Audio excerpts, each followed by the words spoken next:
Olá pessoal, aqui é o professor Bruno Oliveira e estou aqui hoje para a gente corrigir mais um simulado do nosso projeto de olho no unificado. Aqui nós vamos corrigir o simulado número 9 para você que adquiriu o curso, está se preparando para o cargo de AJJ, analista judiciário, área judiciária. Lembrando que lá no site são dois cursos de olho no unificado, um para técnico e um para analista, ok? Cada um com as suas disciplinas, dos conhecimentos específicos, certo?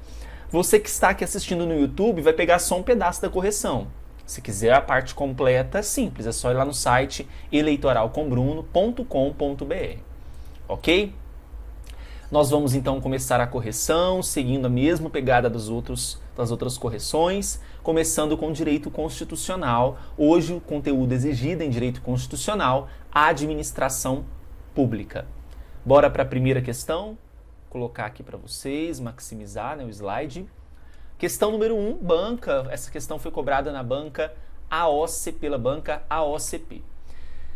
Karina é escrivã e trabalha na Polícia Civil de Goiás há 5 anos, adquirindo estabilidade no cargo. Então passou aqueles 3 anos, exigidos constitucionalmente para estabilidade.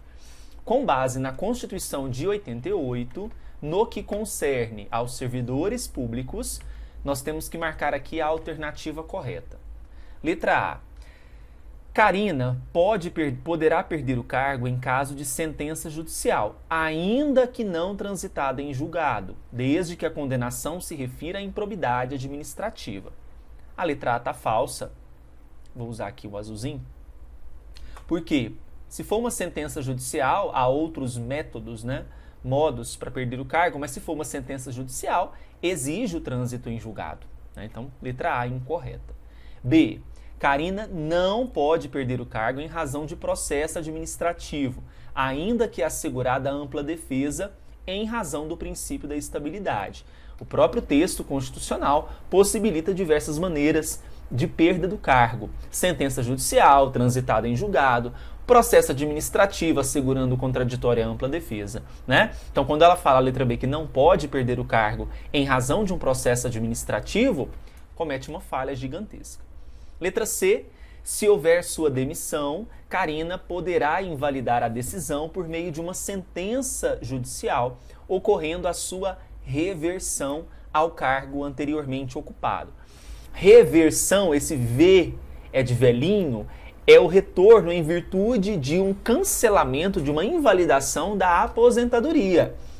Quando se tratar de uma invalidação de decisão da sua demissão, é a reintegração e não a reversão. Errada a letra C. Letra D, em caso de extinção do cargo de Karina, esta, ou seja, a Karina, ficará em disponibilidade, com remuneração proporcional ao tempo de serviço, até o seu adequado aproveitamento em outro cargo. Pois bem, esta é a orientação do artigo 41, parágrafo 3º da nossa Constituição Federal. Houve a extinção do cargo, então, o que acontece com o servidor? O servidor ele vai ficar em disponibilidade. Enquanto estiver ali disponível, aguardando, ele receberá uma remuneração proporcional ao tempo de serviço exercido, até que ele seja aproveitado em outro cargo. Certo? Então, letra D, marquemos aí como verdadeira, artigo 41, parágrafo 3º. Letra E. Em razão da natureza do cargo de Karina, a estabilidade no cargo de escrivã ocorre após 2 anos de efetivo exercício. Isso já está bem claro para nós que a estabilidade no serviço público, conforme prevê o próprio texto constitucional, se dá após 3 anos, Inclusive vai ter ali uma avaliação de desempenho anual, com os seus requisitos estabelecidos, previstos, orientados ao servidor, para esta estabilidade. Então, não são 2 anos, são 3 anos. Incorreta a letra E. Então, o gabarito, letra D, de deu tudo certo. Ok? Podemos continuar? Próxima questão, agora número 2, banca quadrix. Vamos lá. A administração pública direta e indireta de qualquer dos poderes da União, dos estados, do Distrito Federal e dos municípios obedecerá aos princípios de legalidade, impessoalidade, moralidade, publicidade e eficiência. Isso a gente está careca de saber, né? O famoso LIMP, aqueles princípios expressos na Constituição que orientam toda a administração. L de legalidade, I de impessoalidade, M de moralidade, parecendo a música da Xuxa, né? P de proteção, não, P de publicidade e E de eficiência. Então a questão número 2, ela está correta. Ah, professor, isso está onde? Né? A gente não pode esquecer daquele famoso caput do artigo 37 da Constituição, certo? Número 3, de acordo com o artigo 37, acabamos de falar dele, né? Da Constituição de 88, é incorreto o que se afirma em. Quer dizer que eu tenho uma alternativa aqui que está errada. Letra A. A administração pública, direta e indireta, de qualquer dos poderes da União, dos estados, DF e municípios, obedecerá aos princípios de legalidade, impessoalidade, moralidade, publicidade e eficiência. Perfeito. É o caput do próprio artigo 37. Verdadeira. B. Os cargos, empregos e funções públicas são acessíveis aos brasileiros que preencham os requisitos estabelecidos em lei, assim como também aos estrangeiros, na forma da lei. Tanto brasileiros quanto estrangeiros terão esse acesso aos cargos, empregos e funções públicas. Correto. Letra C.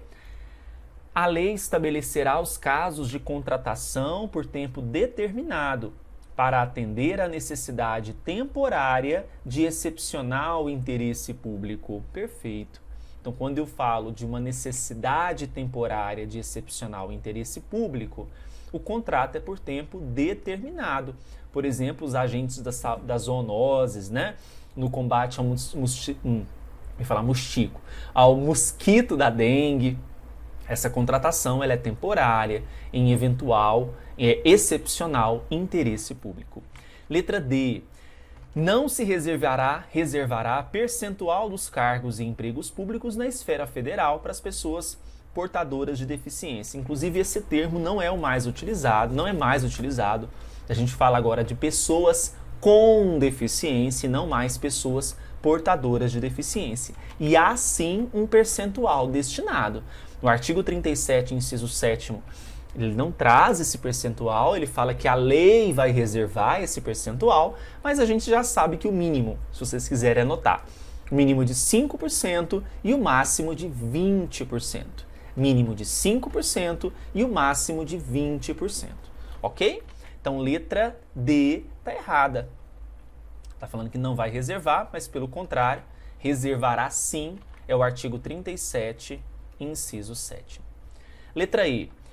O prazo de validade do concurso público será de até 2 anos, prorrogável uma vez por igual período. Questão manjada, né? Temos que lembrar, não podemos esquecer desse até 2 anos. Eu posso ter sim um concurso público que terá um prazo de validade de 1 ano, né? Mas ele vai ser prorrogável, ele vai ser prorrogável, né? Ele é prorrogável uma vez por igual período, fica a critério da administração, nesse caso é discricionário, né? Então, letra E, incorreta. O gabarito aqui, pessoal, ficou sendo então qual letrinha? Letra D, porque eu estava buscando a incorreta, ok? Desse modo, fechamos as questões de constitucional, nós vamos agora para as questões de direito administrativo, sobre o tema bens públicos na administração. Questão número 4. A prefeitura do município X gostaria de delegar à iniciativa privada a prestação do serviço público de enterro e exumação de cadáveres, em conformidade com as regras sanitárias e funerárias aplicáveis ao serviço. A respeito dessa proposta, é correto afirmar que, letra A delegação da prestação do referido serviço deve ser feita na prefeitura, deve ser feita pela prefeitura, mediante licitação, na modalidade concorrência ou diálogo competitivo. Veja, nesse caso de delegação à iniciativa privada da prestação de um serviço público de enterro e exumação de cadáveres, o que nós temos que lembrar é o seguinte: nós estamos falando de uma concessão de serviço público. A Lei dos Serviços Públicos, a 8987 de 95, fala que na concessão, a delegação da prestação feita pelo poder concedente será mediante licitação, na modalidade concorrência ou diálogo competitivo, a pessoa jurídica, vejam, ou um consórcio de empresas que demonstre capacidade para o seu desempenho, por sua conta e risco e por um prazo determinado. Então a letra A é o nosso gabarito, é isso mesmo, é concorrência ou diálogo competitivo, dando-se através de uma licitação. B. Será admitida a subconcessão, ainda que não expressamente autorizada pelo poder concedente, no edital de convocação dos eventuais parceiros privados interessados no serviço. Ora, é até possível que haja subconcessão, ela é admitida, o artigo 26 da lei diz isso.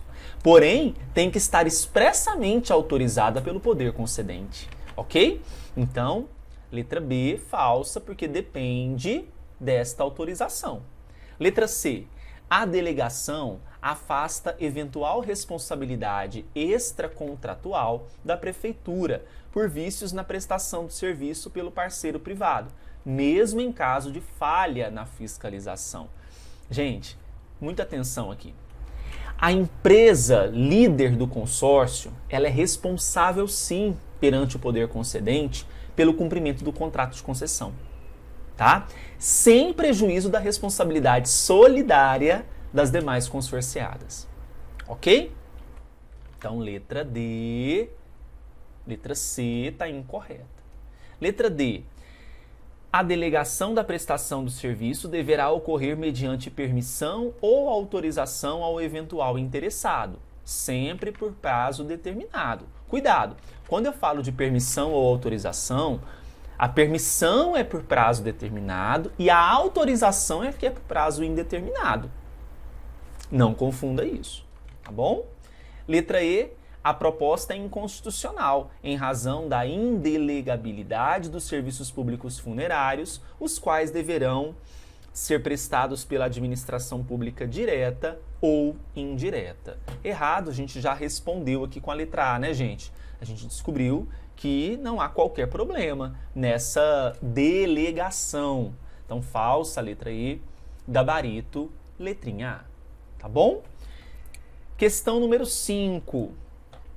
Vejam, a atualidade, prestem atenção, a atualidade dos serviços públicos compreende a modernidade das técnicas, do equipamento, das instalações e também a sua conservação, bem como a melhoria e a expansão do serviço. Ora, o princípio da atualidade, ele também recebe o nome de princípio da modernidade, princípio da adaptabilidade. Esse princípio, ele faz o quê? Ele se relaciona, pessoal, à técnica empregada na